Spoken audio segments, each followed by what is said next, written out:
Hi guys, welcome back to simple reactions. India's got latent के members only episode था जिसमें रणवीर अलावादिया, अपूर्वा मखीजा, जसप्रीत सिंह और आशीष चिंचलानी थे। उस एपिसोड को यूट्यूब इंडिया ने एफआईआर दर्ज होने और मिनिस्ट्री ऑफ ब्रॉडकास्ट एनआरसीडब्ल्यू से नोटिस मिलने के बाद रिमूव कर दिया है। पूरे इंडिया में इस शो के डिजिटल प्रोटेस्ट हो रहे हैं, सेम वैसे ही जैसे एआईबी नॉकआउट के टाइम पे हुए थे। ऑल इंडिया सिने वर्कर एसोसिएशन ने इस शो पर बैन लगाने की डिमांड की है। शो में किया गया स्टेटमेंट परवर्ट माइंडसेट और रेप कल्चर को ग्लैमराइज करते हुए दिखाई पड़ता है, वो भी तब जब हम हर रोज जेंडर इक्वालिटी और crime against women sexual harassment के लिए लड़ रहे हैं। तब महाराष्ट्र सीएम देवेंद्र फडणवीस ने भी पूरे मामले की इंक्वायरी करने के ऑर्डर्स दे दिए हैं। तो उसके ऊपर कार्रवाई होगी। रणवीर अलावादिया की अपॉलॉजी भी तब आई जब नेशन वाइड उसके ऊपर ऑब्जेक्शन उठा। ऐसा लग रहा था कि जैसे जबरदस्ती की फोर्स्ड अपॉलॉजी दी है उन्होंने। जो रणवीर ने स्टेटमेंट्स बोले वो ऐसा नहीं लग रहा था कि स्पॉन्टेनियसली आया हो, वो एक सोचा समझा कॉपी पेस्ट स्टेटमेंट था। Every day for the rest of your life. Whoa! Would you join in once and stop it forever? Would you rather watch your mum and dad have sex every night for the rest of your life, or join in one time to make it stop and never? समय रैना के show पे राखी सावंत और दीपक कलाल भी आए थे, लेकिन उन्होंने कभी भी अपनी डिग्निटी की लाइन क्रॉस नहीं की। ये सब देख के लगता है जैसे कि अटेंशन के लिए इंटेंशनली ये सब किया गया हो। रणवीर ने ऐसा बिहेवियर पहली बार ही नहीं दिखाया है। वो कैरी मिनाटी के शो पे गया था, तब भी उसने ऐसा ही कुछ स्टेटमेंट दिया था। अंधे बच्चों को उनकी आंखें दी थी, उसके लिए फक यू। रणवीर की पीआर टीम हमेशा उनकी इमेज एक सनातनी बिलीवर और फिटनेस एंथुजियास्ट जैसे पोर्ट्रे करने का ट्राई करती है। वो हमेशा बॉलीवुड के लोगों की इमेज वाइट वॉश करने और कॉपी पेस्ट कंटेंट के लिए पकड़े जाते हैं, लेकिन वो ऐसा कुछ कर ही देते हैं जिसकी वजह से उनके ऑनलाइन पर्सोना पे एक बड़ा क्वेश्चन मार्क लगी जाता है। बी प्राक ने तो उनके पॉडकास्ट पे जाने से मना कर दिया। ना यार, एक पॉडकास्ट में जाने वाला था अभी, biceps, and we cancel that. क्यों? कैसी पैथेटिक थिंकिंग है।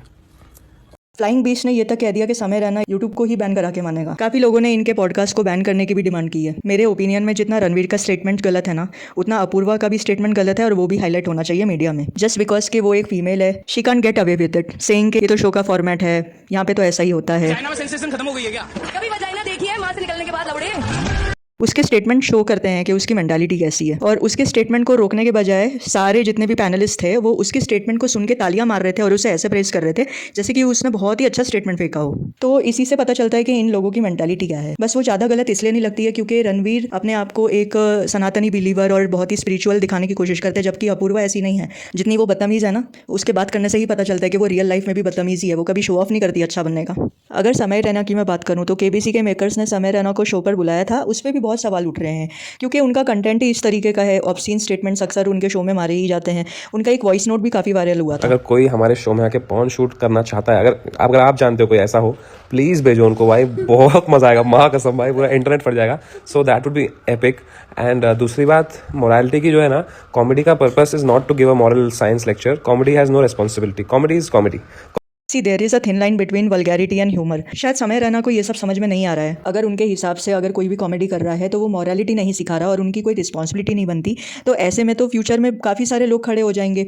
अगर अपूर्वा कहीं रास्ते पे जा रही है और मॉब लिंचिंग होती है उसके साथ में, तो लोग वो ही कहेंगे कि इसके 6 फुट और 6 इंच वाली स्टेटमेंट को देख के हमें गुस्सा आया, इसलिए हमने ऐसी हरकत की, हमारी भी कोई रिस्पॉन्सिबिलिटी नहीं बनती है। क्या ये सब सुनने के लिए समय रैना तैयार है? ऐसे तो हर एक न्यूज़ चैनल कुछ भी न्यूज़ बना देगा, कुछ भी वीडियो छापेगा और फिर बाद में कहेगा कि हमारी कोई रिस्पॉन्सिबिलिटी नहीं है। अगर फॉर एग्जाम्पल रेस्टोरेंट की बात करूँ, कोई भी टाइप का खाना बना देंगे, अगर हम उन्हें क्वेश्चन करेंगे आपने ऐसा खाना क्यों बनाया, तो वो सीधा बोलेंगे भाई हमारी तो रिस्पॉन्सिबिलिटी ही नहीं है। आप इस शो के होस्ट हो, आप ऐसी स्टेटमेंट बोल के अपना पल्ला नहीं झाड़ सकते। एटलीस्ट जब इस सीरीज़ की एडिटिंग हो रही थी ना, तभी ये सेगमेंट को ट्रिम कर देना चाहिए था, लेकिन इसे ट्रिम नहीं किया गया। वेट किया गया कि कब इस सेगमेंट के अराउंड कंट्रोवर्सी जनरेट होगी और कब बवाल मचेगा, क्योंकि वो क्या है ना, even negative publicity is a publicity. अभी ये सब हॉट टॉपिक बना रहेगा एक हफ्ते तक, फिर उसके बाद में सब लोग उस चीज़ को भूल जाएंगे, फिर वही नॉर्मल हो जाएंगे। अब बात करते हैं क्या ऐसे शो बंद होने चाहिए।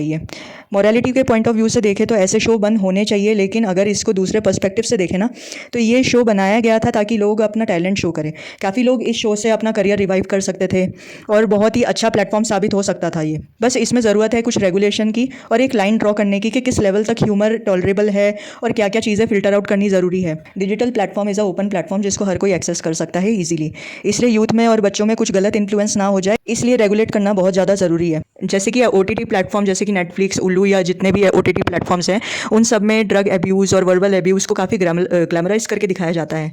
तो ये सब चीज़ों से क्या होता है कि जितने भी यूथ है जो ये सब कंटेंट को कंज्यूम कर रहे हैं, वो कहीं ना कहीं अपनी रियल लाइफ में इन चीज़ों को रेप्लिकेट करना चालू कर देते हैं। OTT प्लेटफॉर्म में वर्बल एब्यूज़ तो ऐसे ग्लैमराइज किया जाता है कि जितने भी एलाइट लोग हैं वो ऐसी ही लैंग्वेज को यूज़ करते हैं और ऐसे ही ड्रग यूज़ करते हैं या फिर अल्कोहल यूज़ करते हैं। तो ये यूथ के बीच में बहुत ज़्यादा नॉर्मल हो जाता है, जिससे डीजनरेटेड थिंकिंग पास ऑन होती है और लॉजिकल, कंस्ट्रक्टिव और क्रिएटिव थिंकिंग एबिलिटीज मर जाती है। लेकिन अब ये क्वेश्चन है कि रेगुलेट करेगा कौन? हो सकता है कि जो चीज़ एक पर्टिकुलर ग्रुप ऑफ सेगमेंट के लिए ऑफेंसिव हो, वो दूसरे ग्रुप ऑफ सेगमेंट के लिए ऑफेंसिव ना हो। तो ये बहुत ही सब्जेक्टिव टॉपिक है, लेकिन जो समय रैना के शो पे हुआ वो कंप्लीटली अनएक्सेप्टेबल है। उसको कहीं से भी कोई डिफेंड नहीं कर सकता। अगर रियल में कुछ रिफॉर्म्स लाने हैं तो डिजिटल क्रिएटर्स के लिए कुछ तो रूल्स होने चाहिए। पास्ट में अगर कैरी मिनाती जैसे लोगों को फेमस नहीं किया गया होता तो शायद सिचुएशन आज ऐसी नहीं होती। मेरे पॉइंट ऑफ व्यू से इंस्टाग्राम, फेसबुक, यूट्यूब और जितने भी OTT प्लेटफॉर्म्स हैं जैसे कि ऑल्ट बालाजी, नेटफ्लिक्स, उल्लू, सब पर कुछ ना कुछ रिस्ट्रिक्शन लगाने की ज़रूरत है। आप सबका क्या ओपिनियन है इस मैटर में कमेंट सेक्शन में ज़रूर लिखना, और चैनल पे नए हो तो सब्सक्राइब करना। नेक्स्ट वीडियो में मिलते हैं, तब तक के लिए बाय।